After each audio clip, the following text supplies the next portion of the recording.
کیوں نہیں بس رمضان آ لینے دو، پھر شروع کریں گے نماز۔ کیا ہم میں سے کوئی یہ شورٹی سے کہہ سکتا ہے کہ وہ کل یا رمضان سے پہلے مر نہیں سکتا؟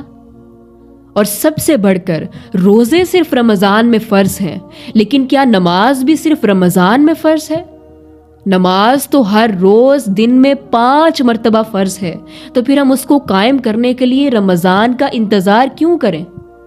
اسلام کوئی ایونٹ نہیں ہے کہ 1 مہینے کر لیا اور 11 مہینے غائب۔ کتنے ہی لوگ ہیں جو رمضان کے مہینے کا انتظار کرتے کرتے دنیا سے چلے جاتے ہیں اور انہیں رمضان دیکھنا نصیب نہیں ہوتا۔ زندگی میں تو اگلے 1 لمحے کی بھی شیورٹی نہیں ہے، اور ہم کئی دن اپنے فرض کو پینڈنگ پر رکھ رہے ہیں کہ بعد میں کر لیں گے۔